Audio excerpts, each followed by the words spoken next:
maybe sending them to Israel. And they had ground operations, Scott. The Iranian special forces had ground operations in Iraqi Kurdistan, which could happen to Bahrain, I would say to Kuwait if the escalations, happen in the region. That's, but overall, when you look at the situation Iran is in and is trying to avoid new round of wars, do you think are they going to be able to avoid that by controlling the Strait of Hormuz, or sooner or later the United States is going to bring more weapons, more ammunitions, logistics, and they're going to come back even under the Trump administration? Because I don't know if the next president of the United States is going to be that you know this is Donald Trump. We know that the difference. Even Joe Biden, in those days, he didn't decide to go that far into West Asia. I don't know what is your understanding of that. It seems to me that the Iranians have, made the Strait of Hormuz their ultimate trump card, and they've linked it to the totality of the obligations incurred by the Memorandum of Understanding. So, they're not going to allow the United States to pick and choose what parts of the MOU the United States wants to adhere to or disregard. As far as Iran seems to be concerned, if the United States violates one thing, everything's broken and the Strait of Hormuz goes back to being shut down. So it's the ultimate card. So I don't see the United States having any flexibility down the road. Now, as we've seen in the past, when Donald Trump, first signed the MOU, he said, I had no choice but to sign it because Iran had oil. So how long does it take for us to, get our oil stocks back up to where this emotionally unstable man suddenly feels like, hey, I bought a little time. We can go in and play the game a little bit more. He can fool himself into, having some, interceptor production, get surged to the Middle East and say, we got enough now for a week or two of fighting. Maybe this time I can get the Iranians to break. Who knows? It's very unpredictable when it comes to Donald Trump. But I think the Iranians have made the case, and they've articulated this, that it's all or nothing, that it's the totality of the MOU or nothing, that the United States doesn't get to pick and choose what parts it's going to comply with and what parts it's going to disregard. So hopefully there are people who are advising Donald Trump. And again, it doesn't matter because the man is emotionally unstable, highly irrational, and he'll do whatever the hell he wants to do. Yeah. In the MOU, there was no mention of Yemen or Palestine. And right now, Yemen is defining its policy, is reshaping the region based on their policy, their sort of leverage that they're experiencing right now. And today we had a new attack. One of the, their missile hit one of the Saudi tankers in the Red Sea. And they're trying to control the Red Sea. And I assume they're receiving intelligence. I don't know what is the communication, but they need intelligence coming out of somewhere to help them with the case of Bab al-Mandab. And they're doing this, it seems, effectively to put pressure on Saudi Arabia. Do you think that the blockade would force Saudi Arabia to change its more than a decade policy toward Yemen? Yeah, I think so. It's a trump card. I mean, when Saudi Arabia diverts 70% of its oil production to Yanbu, and by going to Yanbu, you now have to either come out the Bab al-Mandeb or shoot up to the Suez Canal, which is, from a cost effectiveness perspective, not cost effective at all. Indeed, some of the larger tankers can't go through the Suez Canal. So it's a trump card that Ansarallah now has, and they're wielding it very effectively. And the beauty of it is,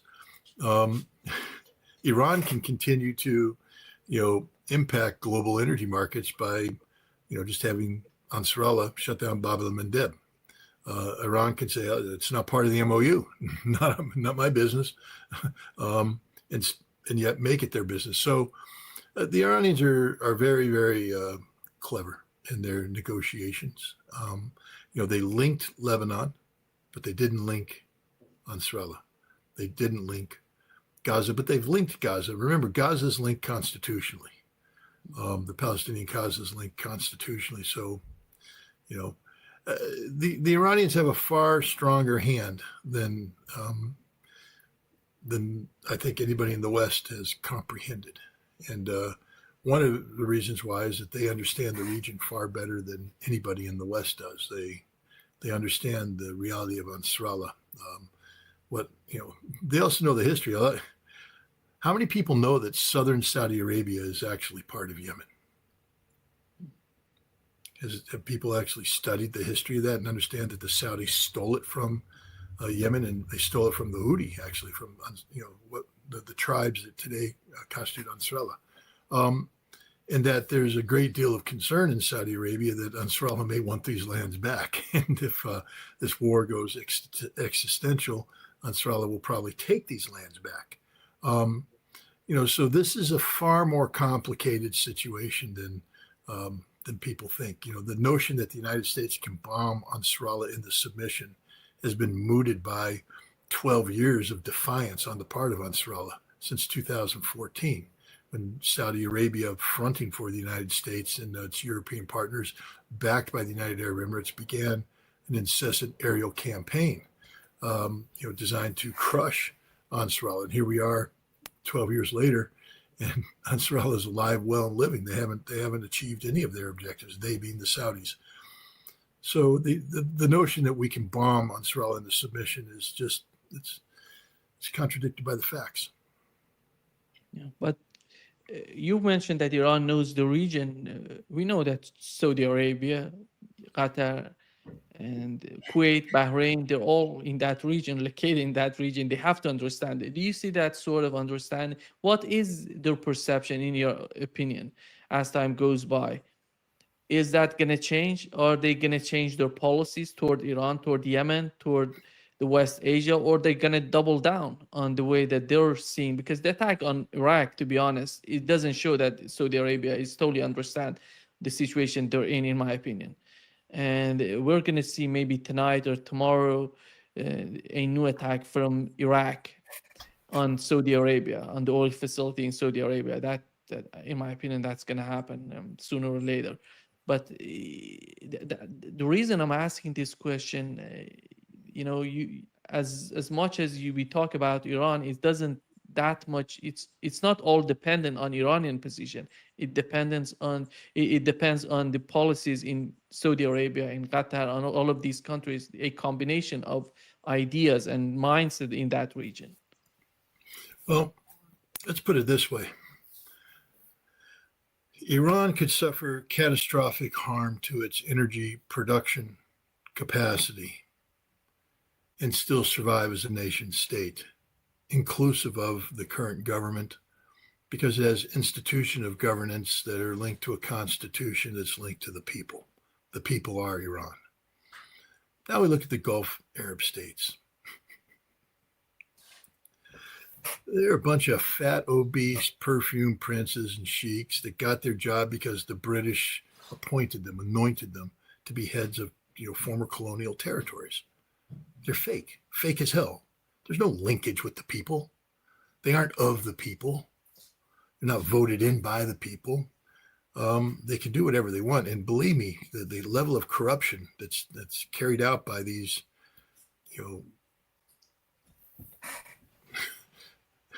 fake leaders is mind-boggling. If the people ever found out the truth about what their leaders do in their name, how they abuse the wealth of the nation for their own personal perversions, that would be the end of them. So these Gulf Arab states are being confronted by their future existential survival. They need to be able to produce energy to produce the wealth that underwrites their existence. Part of their existence is about bribing the people. They have so much oil wealth that they, either give away subsidies, they give away car, whatever they do. It's a bribe to the people. But the vast majority of it goes to sustaining a lifestyle that is mind-boggling. And if they lose this access to these funds, first of all, the bribes go away because remember, the first thing they're going to cut is money to others, not to themselves. But then their ability to sustain their lifestyle goes away, and their ability to underwrite this costs of the security mechanisms that keep them in power, security mechanisms tied to the United States and others through various defense arrangements. These dissipate. They're already seeing their security relationship with the United States go away. And so they have to ask the question, who's going to underwrite us? Who's going to take care of us? Who's going to protect us? Who's going to defend us? And the answer is right now, nobody. So they're on their own. And then, now they become really weak because all it takes is Iran to launch, or Nasrallah, or the popular militias in Iraq to launch some attacks that take out energy production, and the money spigot gets turned off. And when that happens, these people will either flee for their lives or die, because there will be violent upheaval in the Middle East. We talk about the Arab Spring. The Arab Spring will finally flow where it needed to flow, to these unelected, perfume princes of the Middle East. So I think they understand the predicament they're in right now. And,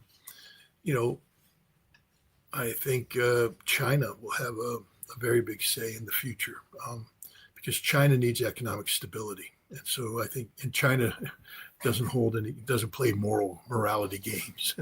It's like, who's in charge? You're in charge. Okay, we'll deal with you. But China's shown a proclivity already to negotiate rapprochement between Iran and Saudi Arabia. Maybe they could do that again if given the chance. But China can't operate diplomatically in a region that's dominated by the Americans militarily. And so it will require the dismantlement of the American military presence, which is sort of the antithesis of the security arrangements needed by these, fake sheikdoms to keep their spoiled, royal families in power. It's a very dangerous time, very unstable time. But Iran holds all the keys. Iran can terminate the existence of every single Gulf Arab ruling class within a week. All they have to do is unleash their missiles.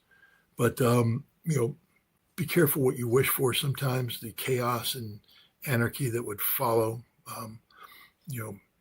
may not be worth it. So, this is where the Chinese, I think, are playing a role, saying, hey, we can do business with these Gulf Arab states. We've done business with them before. Let us tamper down the tensions. Let us open up the possibilities by continuing to do business with them. And I think Iran would be good with that. Iran, this isn't Iran of the 1980s. I don't think the desire to have the eastern Saudi provinces rise up or have Bahrain rise up. I don't think it's prominent today as it used to be. If this war continues, you might see some of the old hardliners come back into power and say, no, we need to do this. But right now, I think Iran would settle for stability. Because remember, Iran has made a pivot away from the West. And that means a pivot away from territories that are under the sway of the West, which includes the Gulf Arab states. All Iran needs from the Gulf Arab states is stability, peace. They don't need anything else. They don't need favors. They don't need this. Iran's already made links with its future, Russia, China, and the East. And that's the direction I think Iran will be going. Do you think that there was a report on Reuters yesterday that it says that the United States recently they've been using HIMARS and ATACMS and they were hitting the western part of Iran, right to the next to the Iraqi border and that province. And it seems that Reuters in the recent report yesterday reported that the United States is running short of that missiles, ATACMS and PRSMs and precision missiles, and they're using the range of these missiles is 250 or 300 kilometers, if I'm not mistaken.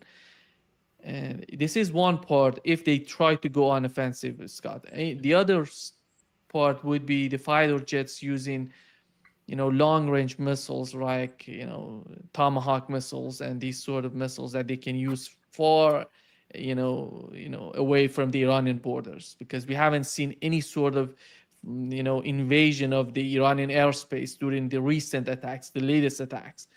let's assume that if Donald Trump, what is the option for Donald Trump if he's still considering a new round of war with Iran? Because today he said that he's going to escalate, he's going to hit them hard if they don't agree with what Donald Trump is asking for. I mean, words don't kill people normally. They could lead to policies to kill people. But saying you're going to destroy Iran and destroying Iran are two totally different things. As you've pointed out, the weapons shortage that exists in the United States has led to different mechanisms of employing kinetic violence against Iran. We are running very short of long-range standoff weapons delivered by aircraft. And so what we've had to do with aircraft is we use what are called JDAMs, which are these the bombs with the satellite guidance packages on them that allow for gliding. So if you drop it at a fairly high altitude, the bomb can glide in over defined space and strike a target. You don't go very deep with this because you have to keep the airplane standing off from air defense. We use HIMARS, and which is the GLMRS munition. We use ATACMS. Then we use the precision strike munition. My understanding is that we're all but out of precision strike munitions. I think there are only 90 to begin with. We fired 80 as of last month, and there's 10 left. Can't do much with 10 weapons. ATACMS, we've basically run the supply dry. We have to strip ATACMS away from South Korea and from Europe, and as soon as we do that, then we lose whatever potential we had. We know there's not much potential because the Ukrainians use ATACMS and HIMARS against the Russians, and the Russians have figured out how to jam the GPS signal and how to spoof the inertial guidance and basically disrupt these attacks so that the percentage of success is actually very low. But Iran, may or may not have the spoofing capability. I don't know, what the battle damage is being done to Iran. My guess is probably Russia shared the ability to deal with HIMARS and ATACMS, and the Iranians are implementing those measures as well. But when we're using them because we don't have enough standoff weapons, we've depleted our Tomahawk stock. So we are bombing basically the western edge and southern edge of Iran with what we have, but we can't go deep.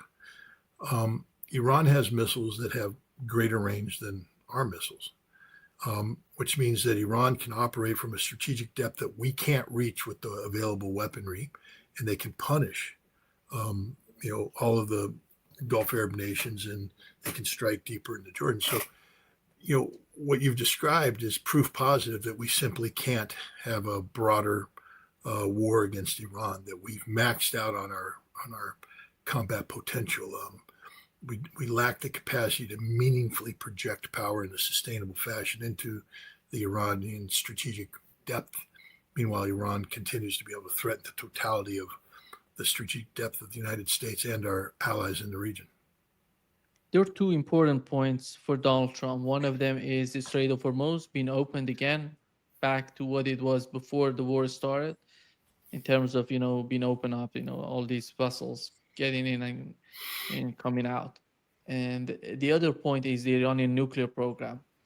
And considering the 2 points, it seems that Donald Trump right now is pushing for, or try to force Iranians to talk about nuclear program at this stage, which during the MOU, they were supposed to talk, the MOU would be the first step, the second step would be the Iranian nuclear program. And Donald Trump tried this time around, he tried to talk about the Iranian nuclear program. Iran said, no, we're not going to talk about it. And it's going to be later, after achieving, after the preconditions being achieved or being implemented. And what is, from the point of view of those people around Donald Trump and Donald Trump himself, what is that deal? Would include that deal that would include, the Strait of Hormuz together with Iranian nuclear program? And how do you see the possibility of achieving any sort of nuclear deal between Iran and the United States, while we know how difficult it is for Donald Trump and his administration to remove the primary and secondary sanctions? Well, you've described two problem sets. One is a domestic political problem for Donald Trump on regarding sanctions and how to do it. The bottom line is, even though Congress, you can't remove sanctions, the president has a clause in every sanction bill that allows him to waive without going to Congress. He might have to send a report, but he doesn't need to seek permission. He can just say, "No, I'm not doing it." There's nothing Congress can do about it. So, the president does have that escape clause. The problem is we have a midterm election coming up. And, the president can't afford to have domestic political strife, especially one that can be exploited so effectively, like the Iran issue. You know what I'm talking about. It doesn't take a rocket scientist to understand that all you need is a Laura Loomer to say 50,000 Iranian protesters were killed. And then in the minds of a significant percentage of conservative Americans, that becomes the truth. And then that makes it difficult for the president to act politically, because then there will be opposition from Congress. So the president does have an uphill battle to fight there. As I've said before, there's a deal in the making. I mean, if I were the negotiator, I don't want to toot my own horn, but if I were the negotiator, we'd have a deal. There'd be no doubt in my mind we'd have a deal. I already outlined it before with you. The deal is, a deal between Iran and Oman on the Strait of Hormuz, where the United States leverages itself into the Omani portion. So whatever deal is bilateral, but it allows Trump to say, "Oh, I've got a modicum of control over the Strait of Hormuz that didn't exist before." And the other one on the nuclear deal is for Iran to basically take the deal that was negotiated by Oman on February 27th and was ready to be signed when the United States bombed on February 28th, to go back to that deal. And the way you sell is to say this is a better deal than the JCPOA that was signed by Barack Obama. And that gives Trump his political out. And with those two political outs, I think Donald Trump could withdraw and just deal with domestic political issues and leave the unraveling of the U.S. posture in the Middle East up to the next president. Because there's things you can do. First of all, we're not going to be able to automatically jump in and resume what we did in the past. We've suffered too much infrastructure damage. So, there's going to have to be contracts let. There's going to have to be contracts negotiated with host governments that may not be so thrilled about having us continue this relationship. There's monies that have to be allocated. And so there's a lot of things that can be done domestically, politically, where Trump doesn't have to say, "I'm retreating from the Middle East." But the fact is, we are retreating from the Middle East, and then let the next administration unravel that, shift blame to them. These are kind of political maneuverings that are possible if Donald Trump was a rational actor. He's not. So we just don't know what's going to happen. How much is the Trump administration involved in supporting Ukraine in the ongoing war against Russia, Scott? Not that much. I mean,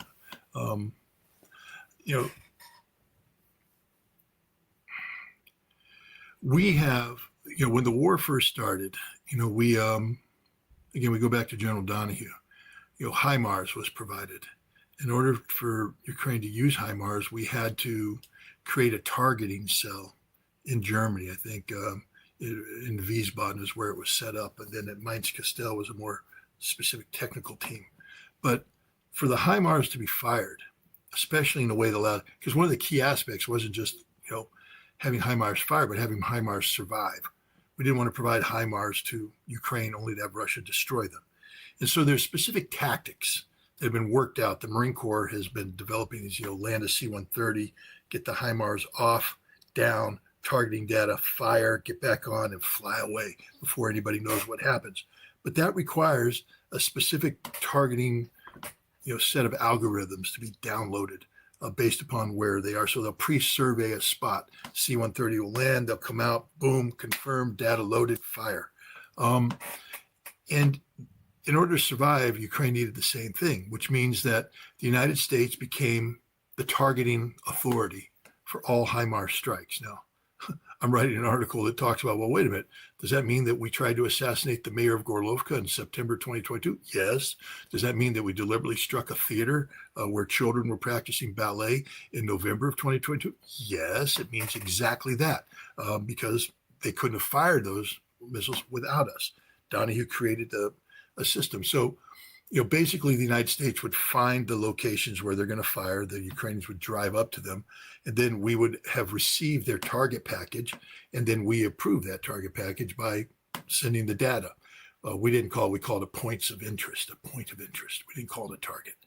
But the data has to go in. It's specific data programmed. It's not just, people are like, oh, let's put it in my location and their location. No, it's got to communicate with a missile that's then connecting with GPS, and there's inertial guidance that's making algorithmic decisions on how to move guidance fins to guide it in. It's a specific set of codes that only the United States can do, and only a special unit in Germany can do. And so every target that Ukraine had was done this way. Now, that was early on. Then the United States started to reduce, start playing political games, cutting off intelligence. So what the Ukrainians did is they, together with Western partners, they replicated the targeting. Different kinds of data would be brought in, and then they basically replicated the code so the Ukrainians could do their own insertion of targeting data for HIMARS. And so today we know that the Ukrainians have some sort of self-sufficiency there. So when the United States says we're denying them access to intelligence, which we still are, the Ukrainians have workarounds on this, but it's still not good enough because the Russians have their own capacity to jam GPS signals and things of that nature. So it's not the intelligence information. The denial isn't as big a deal as everybody makes it out to be today, because Ukraine has worked a workaround with Europe, and with it, they can rent commercial satellite imagery, and they do. It's about the weapons systems, and particularly the big one is air defense. Let's just make no ifs, ands, or buts about it. The PAC-3 missile is the only missile that works when it comes to Russia's ballistic missile capabilities. Drones, you can have other things work, but the PAC-3 is the only one that has a snowball's chance in hell of shooting down an Iskander. Virtually no chance to shoot down a Zircon or a Kinzhal. In a Oreshnik, it'll never happen. But the PAC-3 did give them the ability to blunt, some of the Iskander attacks, and then free up capacity to take on, the calibers and then the drones. They're out of missiles. They don't have any left. I think there was a 57 missile attack the other night. They fired one, their last PAC-3, and that was it.